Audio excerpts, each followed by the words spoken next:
Hello? Hello? That was terrible. That was so weak.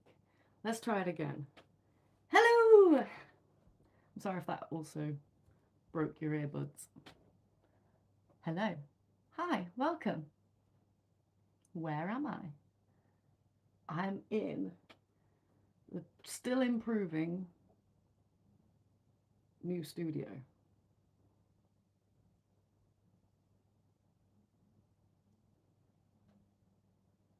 Can you tell the difference between mine and Joe Rogan's set? Be honest with yourself. You can't, can you? You can't. You just can't. And that's okay because sometimes it's just easy being a podcast. I need to stop. How's everyone doing?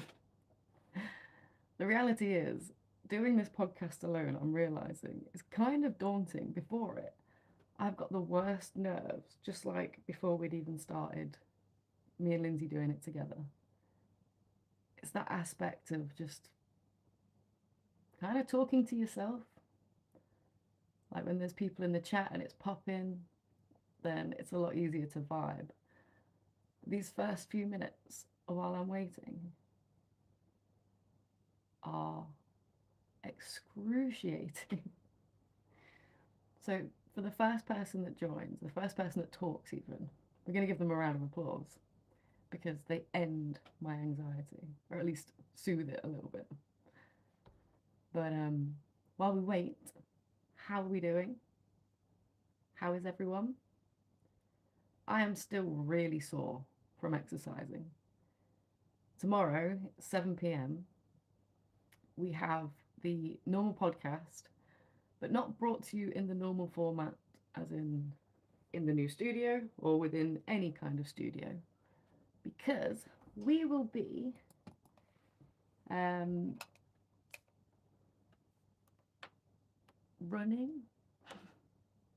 And when I say running, I think there's a better chance that we will be light jogging. But tomorrow is Time to Talk Day 2025, and I think it's brought to us by Rethink and Mind Charity. Rethink are a fantastic counselling service. I've used them personally. They've been great for me in my own personal life. So shout out to them. And similarly, Mind, fantastic organisation. I don't need to tell you about that. You know, Mind is fantastic, and they recently pulled out of X. Shout out them. It was amazing to see the comments. People saying that, oh, well, then you're restricting people on Twitter from psychological help or guidance. And I found it a really strange argument because there's so many social media platforms, places that people gather on the internet, and mind or mental health charities don't exist in every corner of these. So, do you know what I mean? Who knows? Maybe I know what I mean. Maybe I don't. One that comes to mind is Pornhub. Quite a lot of people are there. Quite a lot of people are there in the comments section, which is crazy, by the way. I'd love to speak to someone who has an account with a porn site that leaves comments. I find it fascinating. Never met that person myself. If you know that person, please get them in touch. And if you're here joining, give us a like. If you care to give us a subscribe. Like I said, today on Mondays is me sat here offering as much help as I can. I'm a psychotherapist and I'm here to offer a kind of free, instant access to mental health and well-being advice. Please don't mistake my lack of ability to talk with my how good I am at actually giving advice. I'm still getting used to the camera. But one day, I'll be really good in front of the camera. So, yes, what are we going to talk about today? We're going to talk about some cool things. Did anyone see the Grammys? Because that Kendrick Lamar song literally took over last year. It was insane. And then to see Drake try and act like no one actually really liked the song, like it wasn't actually that big, and like he got bots and all sorts of recruitment to try and make it look bigger than it was. And then as the song played, as he won his award last night, Kendrick, the whole crowd is screaming the song. It was like amazing to see. But that brings me on to my next topic. So you know that I've started my ADHD medication, which has been quite the whirlwind. It wasn't quite how I expected it to go the last time I first started them. I'm restarting them after a year of not having them. So it's been very difficult, but not in the same way. So last time I felt really nauseous the whole time. This time, it's just when I really concentrate. That started to wear off now, which I'm really thankful about. And I've noticed my brain actually starting to work. My emotions are actually regulating, like on a normal day-to-day basis. Quite a lot of last year, I found myself just randomly in bursts of tears. And it was just because my brain wasn't working like it had been. I felt like before I'd been diagnosed and before I'd received the help, and it just sent me all the way back. Hey, headbutting bullets, how's life? Life is going good. I'm just explaining right now. It is a whirlwind. A lot of the symptoms, thankfully, have subsided. There's no nausea. I can concentrate to a significant degree. Still having to take breaks.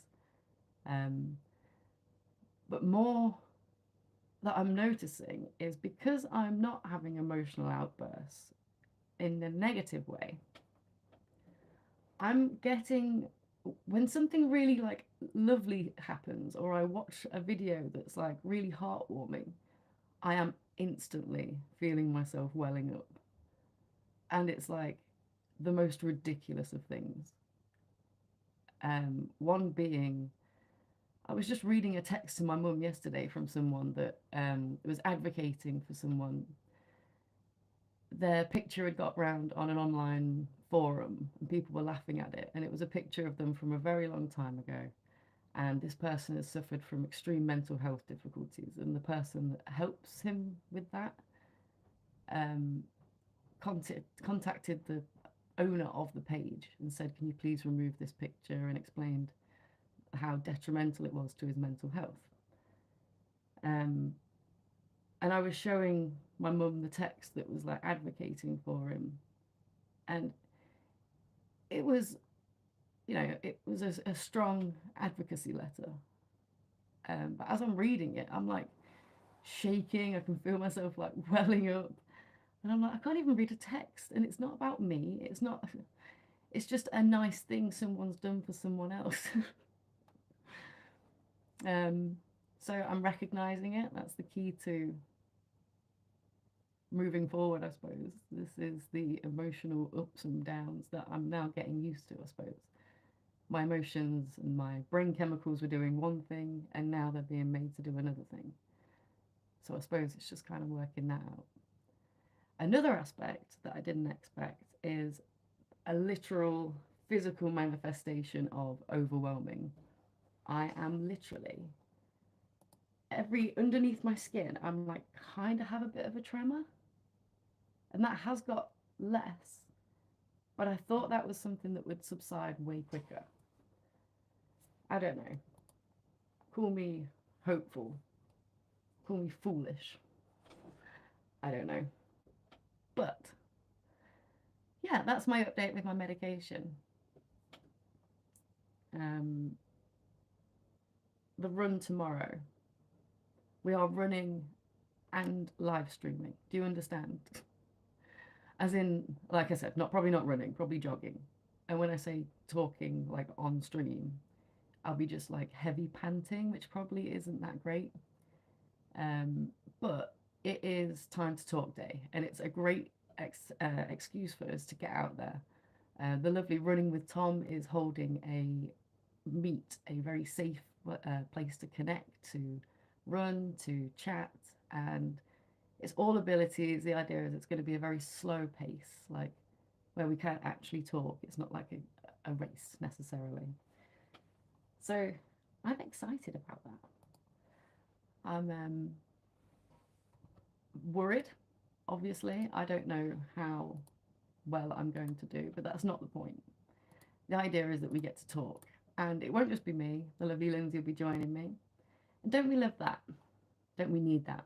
Right? We need that in our lives. Do we miss Lindsay? I miss Lindsay. Her bus is coming along tremendously. She has done some awesome edits as well for the training for the Tough Mudder. And I'm very excited to have her back on Thursday to do another live stream. Have fun. Have fun. So I think we should start because I got another email. And it's a good one. It's a very common problem. I feel like we'll all kind of benefit from going through this. So it says, "Dear Steph, I think my friend has a drinking problem. She gets carried away every time we go out now. She doesn't necessarily drink much more than we do, but she becomes a liability with how drunk she gets. The night always ends with her begging to convince us to go to another bar while we're trying to get her in a taxi home.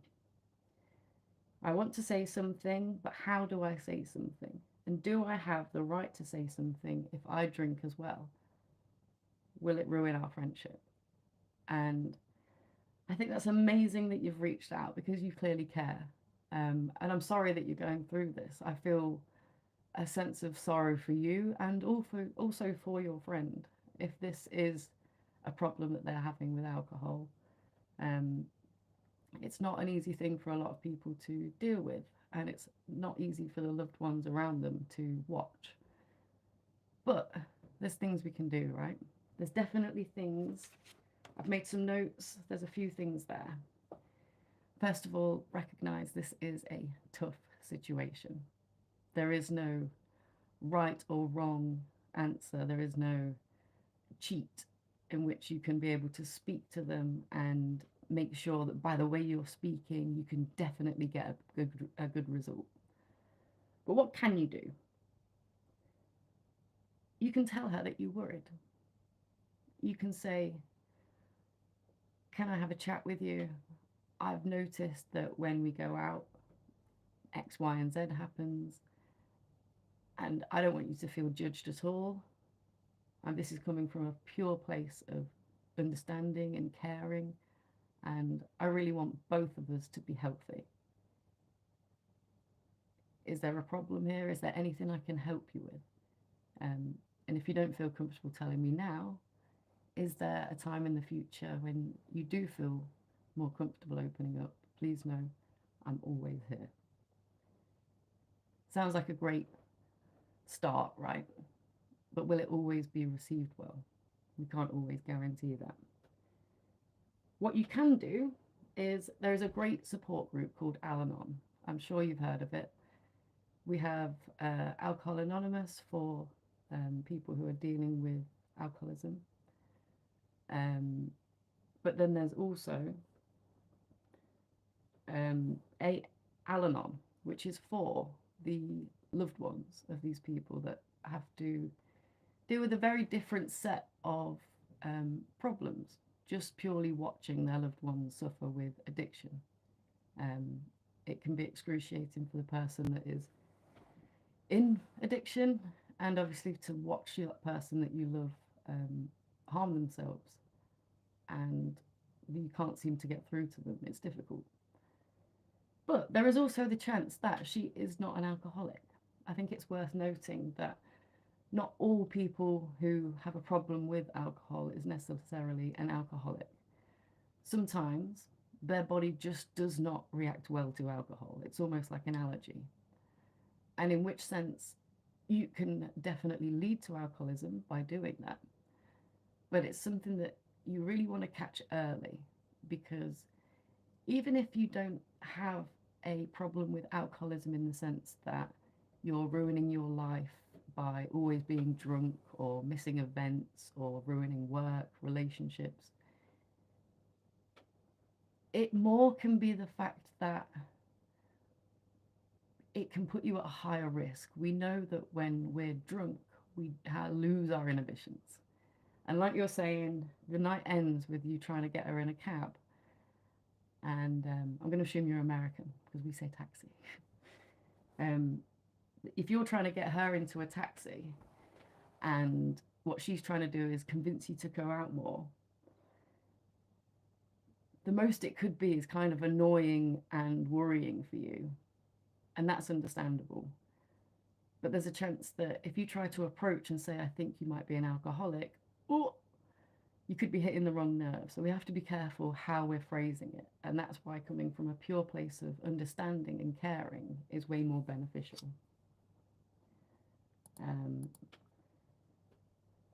What else do we have? Another thing is you want to be able to open up to her in a way that enables her to open up to you.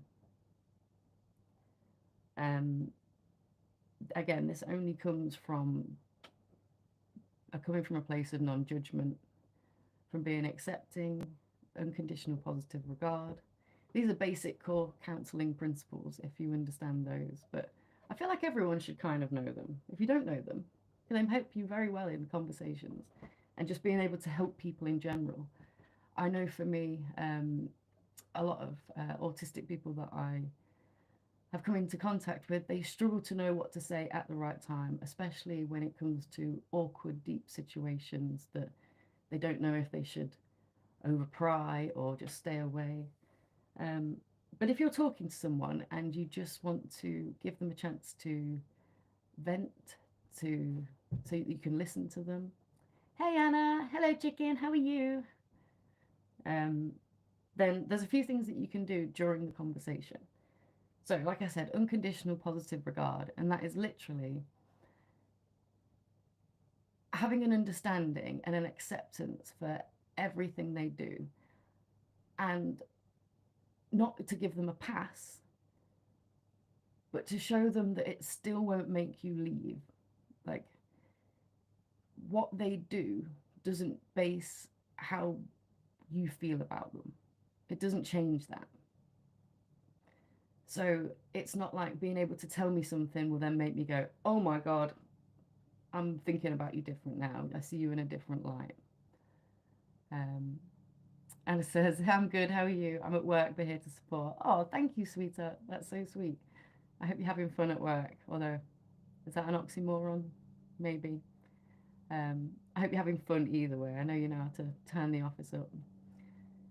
Dwight K. Fruit, we are back. Greetings. Hello.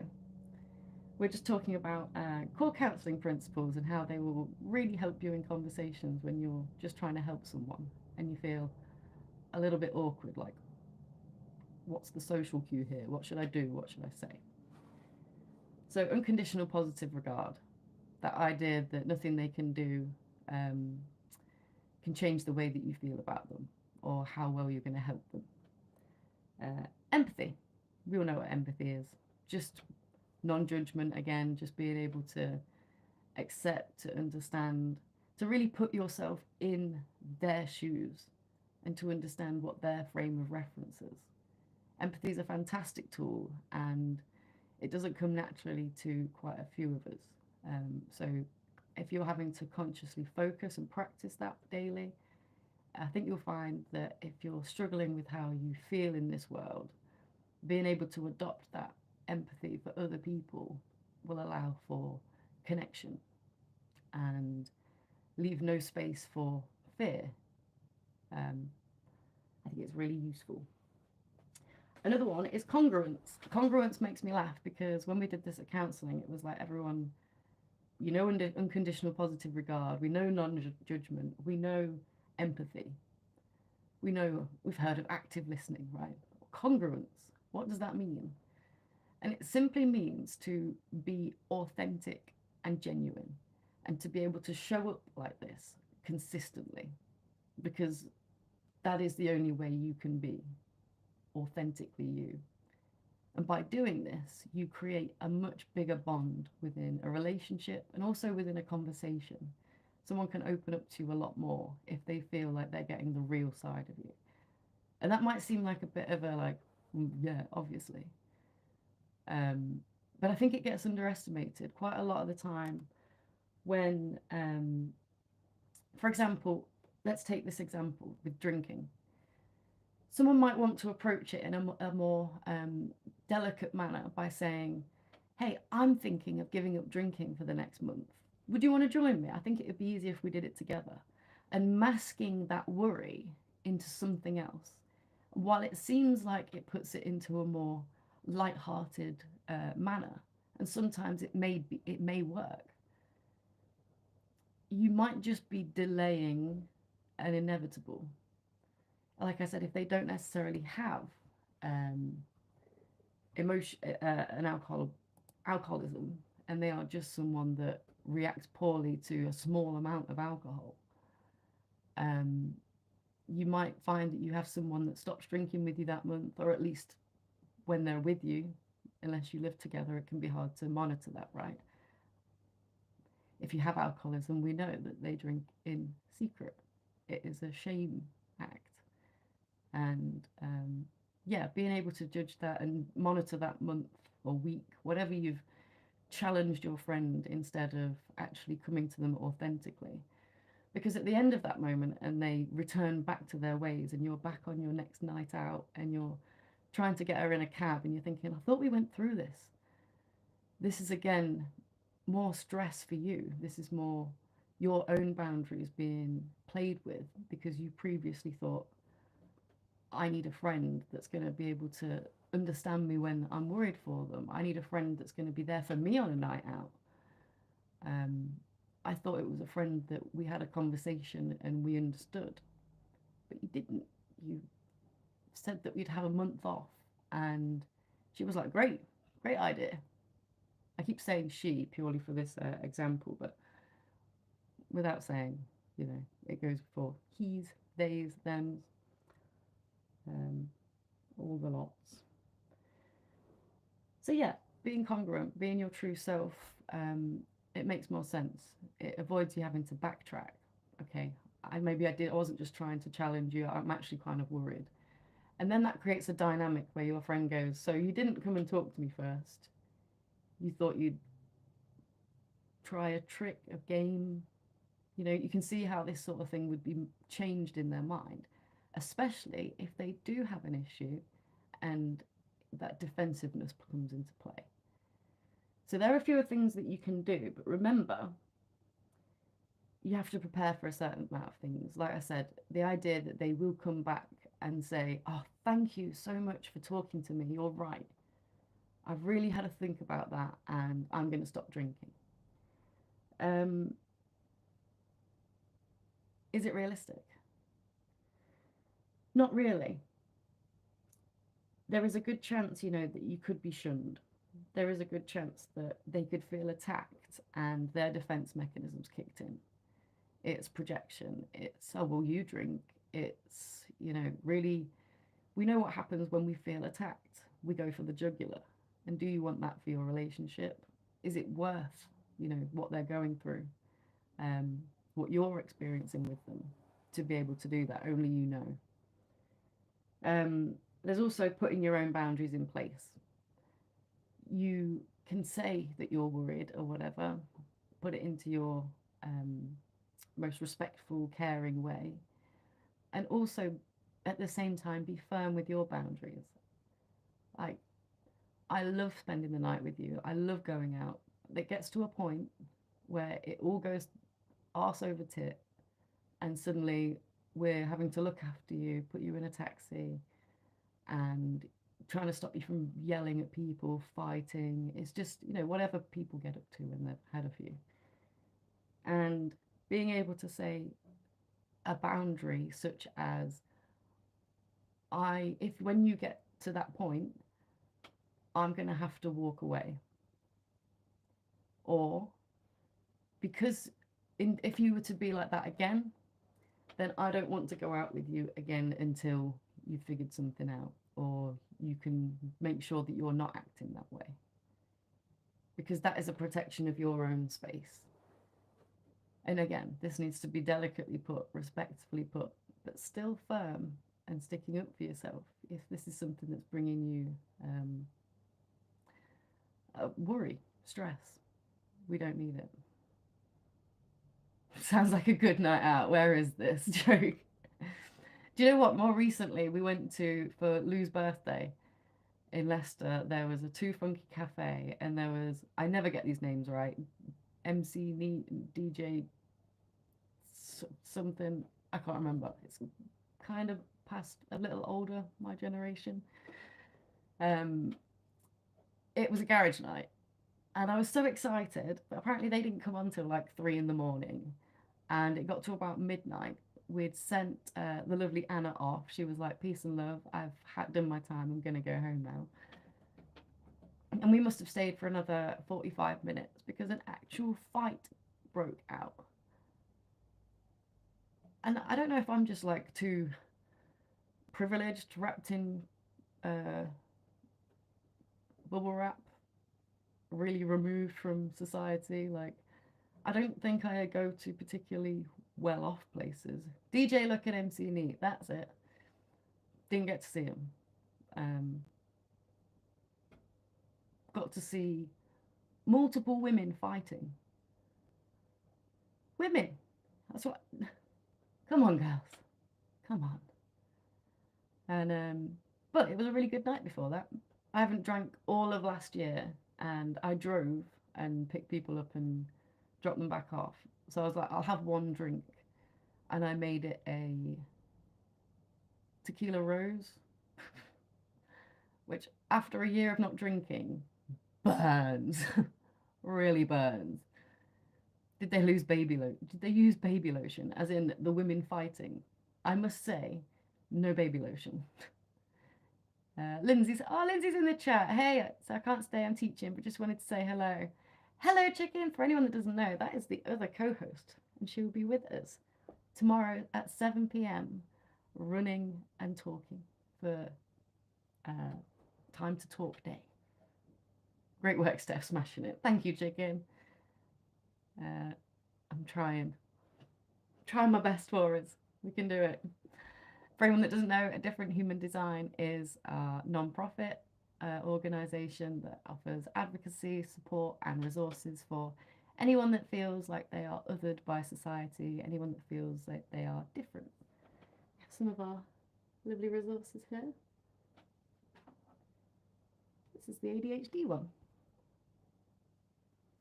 And it's a cute little booklet, but basically first page for some notes so that you can get ready.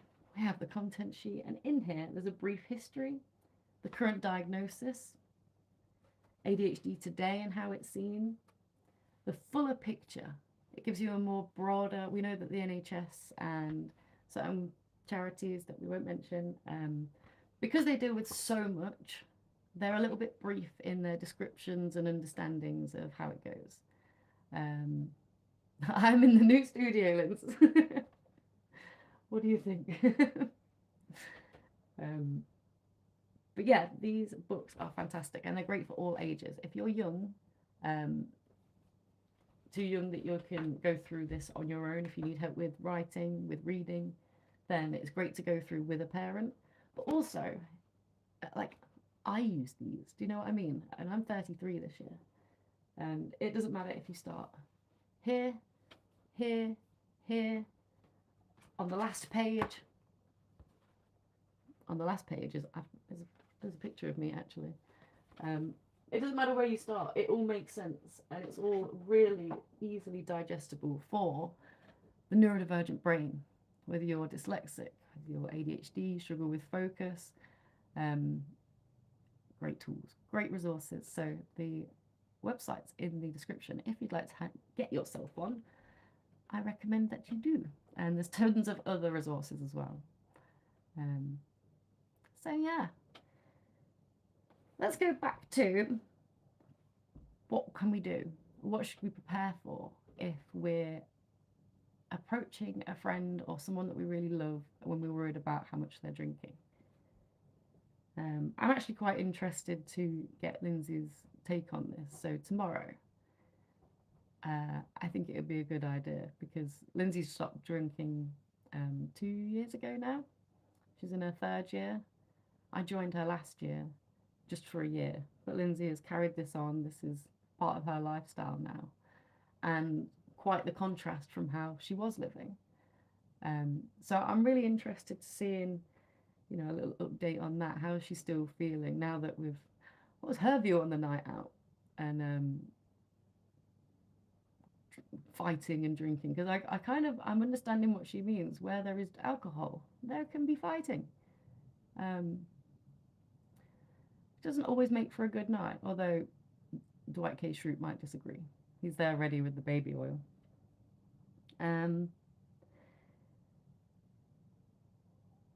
Yeah, I think one of the last points that I want to make, and it will be the last point I make, I promise, is there are many people who have struggles with alcohol, with all types of addiction.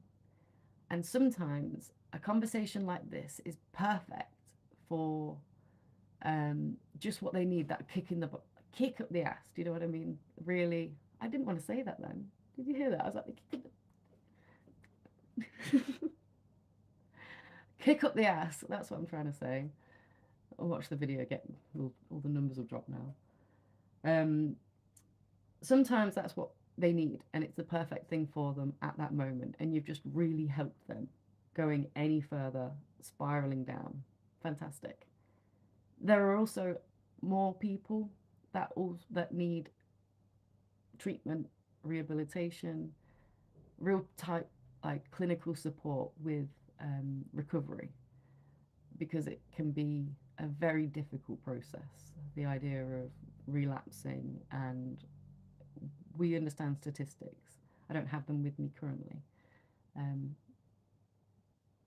but yeah, we know the amount of people who struggle with all types of addiction, right? It's rife, and the less economically well we're doing, the more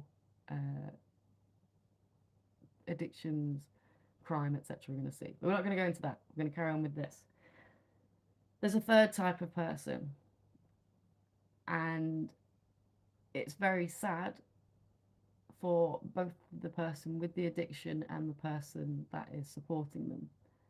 And that is sometimes that not everyone can be helped. Not everyone can be saved. It's tragic. It's tragedy. It's a tragic. I would say it. Do you know what? I'll say it. It's a tragic. It is. That's my brain trying to make a joke where it really doesn't need one. Do you like my mug, by the way? Most ADHD neck breaking of changing topics, but it has me on it and my name. I keep forgetting that this is all backwards. Is there a way of changing that? I'd like to know. So yeah, I hope that your email has been responded to. There was no name left. The email doesn't seem to have a name in it. So I'm assuming you don't want to be named.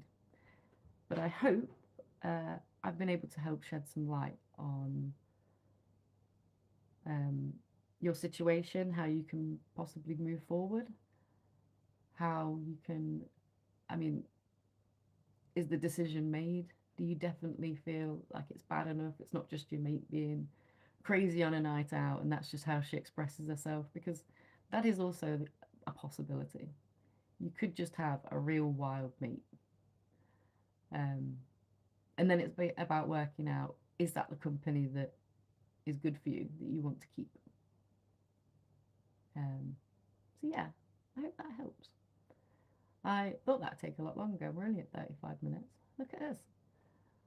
I think it's because I didn't go off into a rant about politics. I think there's a lesson there. Right? There's a lesson there. Dwight K. Schrute. I laugh every time. One day I'm going to get an email from you actually with a picture, and it will be the Dwight K. Schrute. And I don't mean Rainn Wilson, I mean the actual Dwight K. Schrute. There is an Easter egg in the description for you.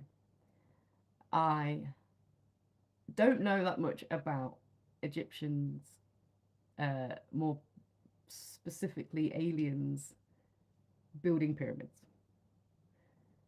Pyramids and aliens when? Right now, my dear. But the lovely Lindsay, that is her jam. So I'm going to assume if you like pyramids and aliens that you like Graham Hancock. Am I right? Am I right about that? I imagine Lindsay's gone back to teaching, but if she can hear me right now, she's like... Lindsay is a huge fan, possibly his biggest fan. Hancock is king. I know my people. I know my people. And that's why you return here. That's why. Yeah, shout out Graham Hancock. He has been revolutionary, right? He's taken over Netflix. People wait for his stuff like the Super Bowl. Very cool. And I have been told that his books are incredibly in-depth, that he leaves no stone unturned, as it were. But personally, haven't watched really any of his things. What a crap friend I am to Lindsay. But I suppose if that's how my chat's going, I need to get involved, right? Where do I start? What is the best Graham Hancock thing to start? Or is there something else you recommend? Where should I start? Fingerprint of the Gods is a great book. Oh, you want me to read? Oh, you want my ADHD brain to read? My dyslexic brain to read? Is it a big book? Will I get 3 lines in and be like, not because it's boring, just because I'm reading and I'm comfy and still? Okay, man. Yay! Steph's here. Steph is here. Talking about the difficulties of reading, man. Which brings me on to another upload that we're going to be having. I apologise. This keeps getting pushed back. It's an interview with David from... not David, Daniel from Sweet Cherry Publishing, talking about Every Cherry, which is a new type of book that they've produced that allows for all types of accessibility and disabilities to be able to read. It's fantastic, but that's being released this week, later this week. Big Ish, he has a Netflix series. Okay, so if the book is where the details is, I will have a go. I'll see if Lindsay has that book. If not, if I get it, then she can have it after. Yeah, why not? Let's give it a go. There are some things that I do find interesting. So when you finish watching here, there, like I said, there is an Easter egg in the description for you, and it's Wally Wallison, Wally Wallington. Sorry, this is such an old video that it came to mind, and you might have already seen it. Wally Wallington is a retired man in America who focused all of his attention on maneuvering really heavy pieces of block, like concrete, in order to work out how they built things like the pyramids and what's the structure down in the south of the UK? Lindsay's going to be so mad at me for not remembering the name of this. It's the most common like stone altars that are very mysterious, that people travel all over to see. What are they called? What are they called? Stonehenge. Bang on. That's the chicken.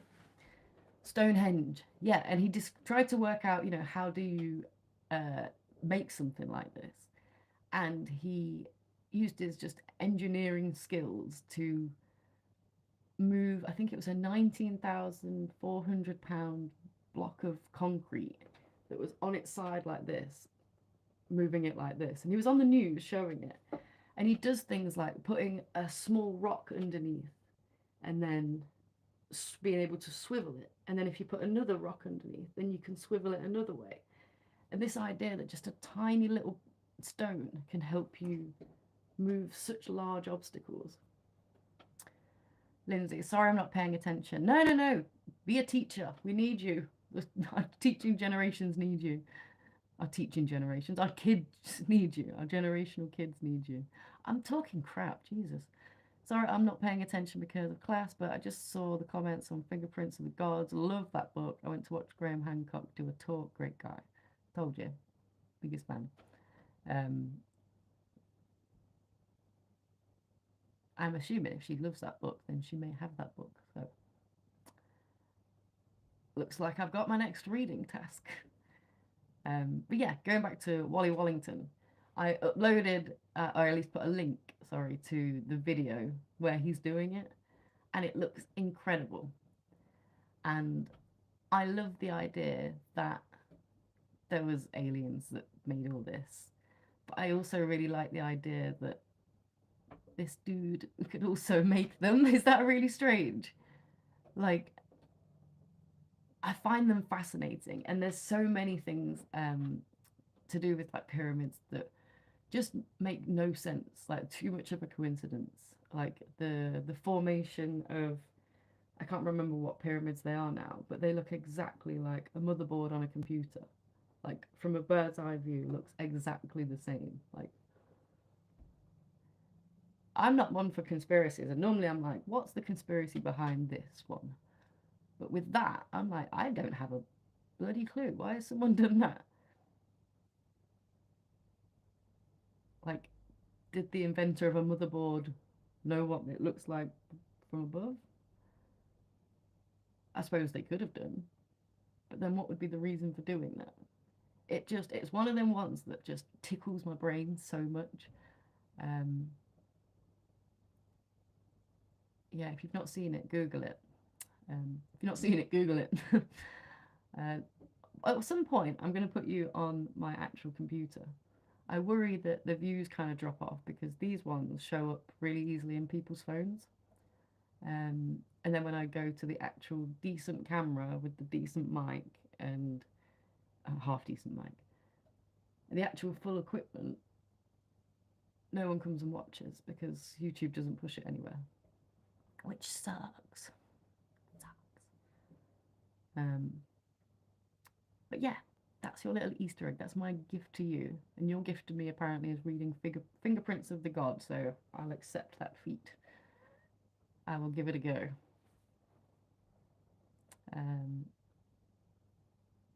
Please explain lifting 2 million blocks weighing 5 tons each. So I can't explain it definitely.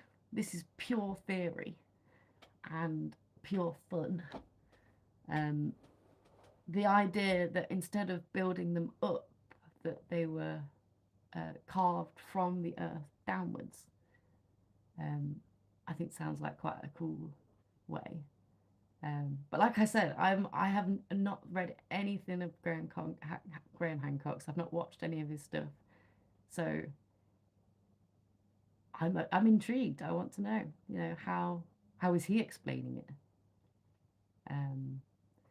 I know there's a few talks about like the use of sound. You're laughing at me. Did I say something really boomerish? Did I say something like, "Oh, you fool"? Oi.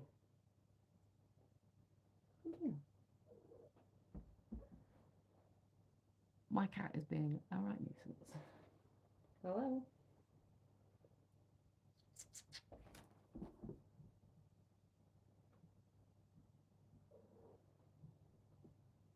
There she is.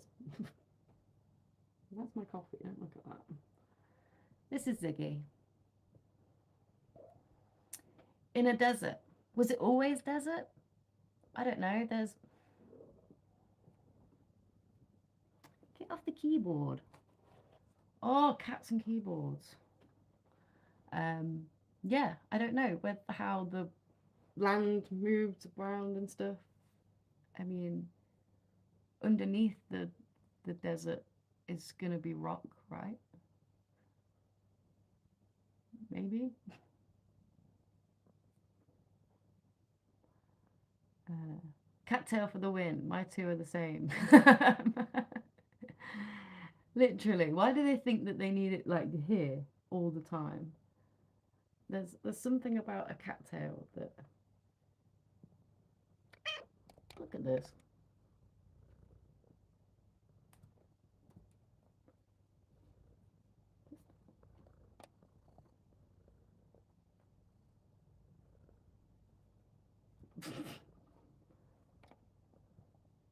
It's just cat stream now. Well, go on then, say something. If you're going to stand in front of the camera, at least give a performance. Entertain the people. What's your views on psychodynamic theory? Are you a Freud head? Are you more of a Jungian? She's just getting hair all over my coffee. I could talk about my cats or previous pets for hours. They are very vocal. Are very vocal.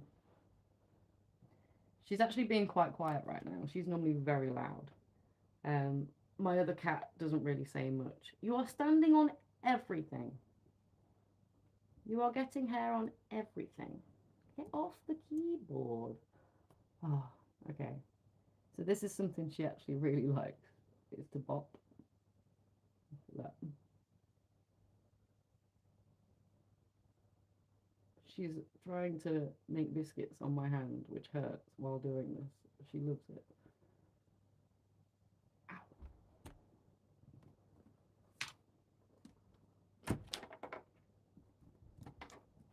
Off the keyboard.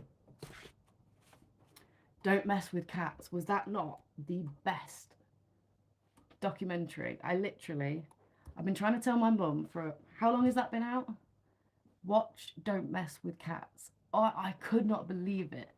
I love a nerd that has time to go and search what doorknob is sold in what area of a place depending on like where the sun hits at a certain time, the bed covers that you can access. Never heard of it. On Netflix. I'm sure it's got to still be available because I'm pretty sure it was a Netflix original documentary. I could be wrong there. It's very disturbing for a bit of a warning if you love your cats, obviously. It's very horrible. It's about a guy that would kill cats on stream. Like, imagine if that just happened, but instead I was like torturing it and killing it.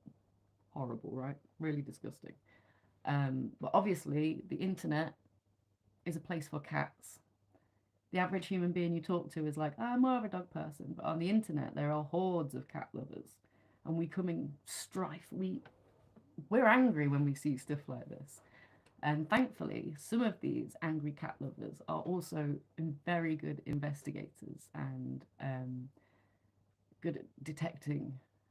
So they'd go frame by frame with like the worst quality camera, looking at details in the background. Like, okay, I can spot that corner of that bed sheet, and they'd work out, does it correlate to it's only sold in these three shops, and then that's in this area. And the work these nerds do, and I'm not going to ruin it anymore. That's not the end of the story. They keep trying to, get him brought to justice. And it's disgusting, it's horrible, but the ending, you're like, oh. Because we know in psychology, if someone is treating animals bad, it is a matter of time before, or if not, they already have done that to a human being. Um, Not a great person. This is why I get really mad when I go through like Instagram and like I see like re-uploads of TikToks where someone is trying to portray themselves as, I'm a psychopath. I'm just a psychopath, but I'm aware that I'm a psychopath. And this is how I act, and I have no empathy, and I kind of don't care about anyone, and it becomes like a fashion trend. Like they've always got the thickest eyeliner, like the longest fringe, the kind of dude or woman that I'd probably be really attracted to when I was about 16. Um, but it seems to be this like it's like punk now to be a psychopath. And I don't think one they fully understand what a psychopath is. Like you're not going to the doctors as like the average Joe and getting diagnosed as a psychopath. It just doesn't happen. You commit a horrible crime, you do something heinously, and then you are recognized as a psychopath. A psychopath is just a set of traits, personality traits. Um, it's not cool. Don't aspire to that. Don't be thinking you're like, I don't know. Advocate for all types of mental health. But I think we've lost the plot a bit when we're glorifying with any kind of mental health. Just to be clear, if you're there being like, oh, I've got ADHD, so I just don't call anyone back, and the only people I can be friends with are people that understand that. While that is definitely my life, I don't rest on that. I try on a daily, make sure. I don't make sure. I still try. There's no part of me that's like, that's just my authentic self. It's not realistic. Um, Great documentary, shows the power of the chat rooms and good people. 100%. The internet doesn't get a good rap all the time, and um, it definitely makes you have a bit more like, oh, another really good documentary that will fill your heart. Again, nerds, good people, chat rooms. It is the World of Warcraft one. I think it's called The Secret Life of Imbar. I can't remember the name now. The Secret Life of. If you search WoW documentary on Netflix, it follows a young lad that has a degenerative disease. His body is just failing him by the day, and they thought he'd only get to like his teens, and I think he got a little bit further than that. And he was constantly on his computer playing World of Warcraft, and the more he lost his ability, the more they'd adapt his computer to him. And it wasn't until he died that the um, guild leader, that he had a guild in World of Warcraft, and the leader had all the logs for his chats where he was at the times of saying it, and it unravels this incredible person that lived online and really took advantage of being able to role play online and be someone that he wasn't in real life. And he helps people. It's incredible. Um, have you seen Mr. In Between on Disney Plus? I don't have Disney Plus. I'm trying to work out if there's enough things that I would want to be able to get it for, because your girl can't afford every streaming platform at the same time. Do you feel me? But if that's worth it, Mr. In Between, let me write that down. Let me write that down. What is it about? Sounds like someone that can't make their decision, can't make their mind up. Sounds like my partner. Matthew Hall, I see that too, though. I think part of that is people choosing to be how they are, 100%. I don't understand how a person could just have a compulsion to hurt animals. I've hunted for food and don't want. I understand what you mean, yeah. You don't want to hear a rabbit or deer squealing. Yeah. It's. I understand hunting for survival. I feel like if you live in a really remote place in Alaska, Alaskan Bush People, another great program I found recently. Yeah, a type of survival, fantastic. There's certain animals that need to be culled, apparently. I don't know much about that. I won't argue it. If you say that it's better for the environment, for the food chain, I don't know anything to question that. I don't like the amount meat is over farmed. I don't like the conditions, but I feel like if it was all ethically sourced, then do your bit. Don't consume as much. Consume ethically. I'm fine with that. But in terms of actually being able to hurt an animal, if I was left to hunt and catch my own food, I would straight up be a vegan. Maybe a pescatarian. I went fishing with my partner and he literally, like the first time, I thought it was something fun we could do together. Neither of us had done it. And we got these like tiny little floater rods. And the first go, this tiny little fish came out. It was dead easy, just a bit of sweet corn on the end. He just dropped it in, testing it. And instantly, this tiny little like minnow caught onto it. And it was like, flapping about. It was so sad, and I was like, "Oh, it's hurting." And like, instantly, nope. So I don't think I could be a pescatarian either, unless like clams, prawns. Just making myself hungry now. But yeah, the idea of hurting animals is, yeah. The thought, like, I can't. You know, when I have to say that, a vision of harming an animal can't even enter my brain. I saw the light, and as in the light, the ring light. I saw the light. And the wardrobe behind it. There was no visual because my brain doesn't want that. Um, so Mr. In-Between's about Ray Shoesmith, an assassin by profession, finds it difficult to judge between various roles of a father, lover, and a friend. Black comedy, crime, drama. Ooh, I love like dark comedy. I think it's fantastic. It's done well. Done well. It's perfect. It's probably my favorite genre. Because how humorous is how tragic life is. How humorous how tragic life is. That's words. Whether they're in the right order or not, I don't really mind because we're 4 minutes from ending the stream. So if you're here and you fancy giving the video a like, even if you didn't particularly like the video, it just helps with the I definitely went to say orgasm then. Please, likes in the chat, please, for that. You go nearly said orgasm, and then instead of not, said it twice. I meant to say algorithm. And yeah, the more that people interact, the more it's in people's watched lists, then the more YouTube will show it. And hopefully one day we could do it on the computer and I can show you the things that I'm talking about instead of just describing them. Afterlife is the best series. Do you know what? I've never watched Afterlife. I used to love Ricky Gervais, and I've just not watched his stuff for ages. I really like when he just talks about. He had a stand-up special, Animals. I think that was one of my favourite. It was either called Animals or Science, or he's done two, and I just can't remember which one was my favourite. In it, he talks about a daddy longlegs being the most poisonous animal on the earth, but it's rendered kind of useless because they have no teeth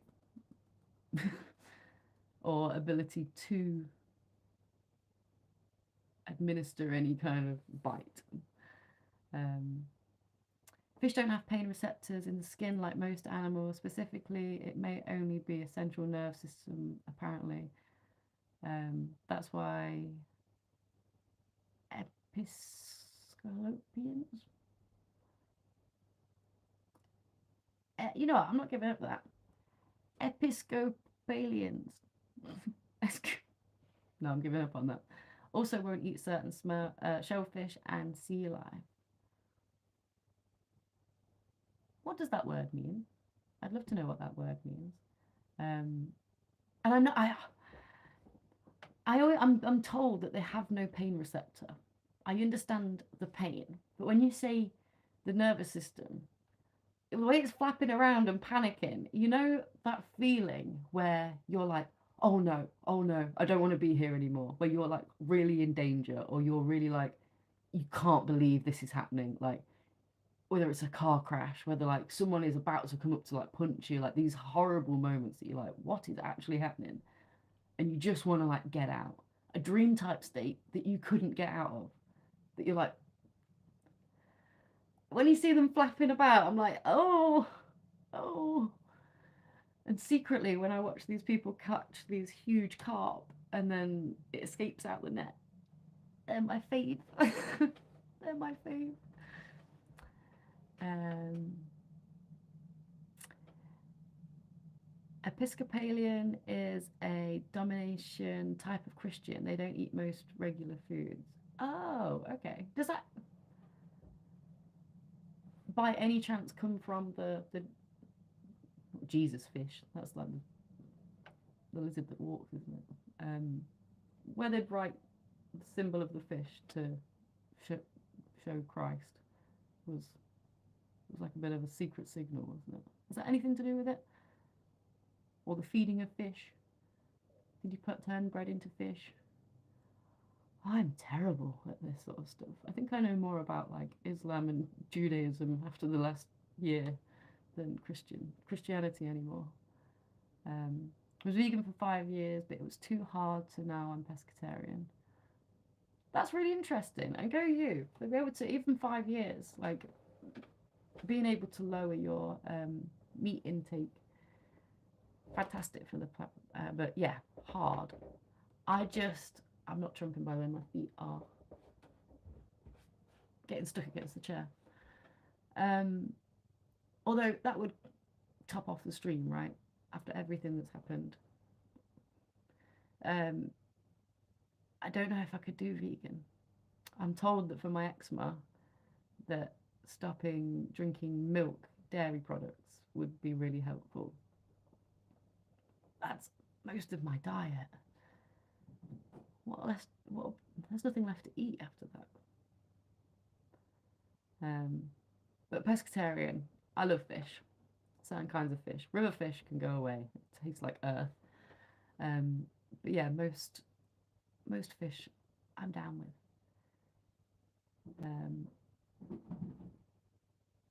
My cat is destroying things downstairs. So I think that, and with it being 1 hour, 2 minutes, I'm going to love you and leave you. So they eat more fish meats, but not octopus or whatever, because they have pain and feelings and emotions, biblically and scientifically now too. Crazy stuff, but I like lamb and steak. That is interesting, isn't it? Like, lamb I can't eat. My mum used to work at a vet's as an accountant, and when her lawnmower broke, they offered her one of the lambs to eat the grass. And then to say thank you for feeding the lamb, they butchered it and gave half of it to my mum. But I'd spent all week with this lamb. It was my friend. And it broke my heart. One of your cats is acting like he wants a fight too. If they are like telepathically just like, come on then, get on stream, mate. I'll do you in. Let's go and end that. Never quit Muller Corners, 100%. And that is going to be the new title of this episode. Never quit Muller Corners. Thank you so much for joining us, guys. If you want to find anything out more about A Different Human Design, a little more coherently and not me talking at you in a non-congruent way, if you go to adifferenthumandesign.co.uk, there's loads there, or you can go to our socials on Instagram, Facebook. We're growing on Facebook, A Different Human Design. If you go and check us out there. There's loads of content from Lindsay, who has been renovating a double-decker bus. And tomorrow, both me and Lindsay will be back 7 till 8 p.m. running for Time to Talk Day while we talk. But we're actually jogging. And probably just panting. If you want to get involved, please join us tomorrow night at 7 till 8 p.m. on this channel. It's not my black cat this time. He's just sat here with me. Gonna go check on Harry. Gonna go check on Ziggy. Peace and love, guys. Thanks for joining us, and I will see you tomorrow and then back again Monday for whatever this is. Thanks, guys. Bye.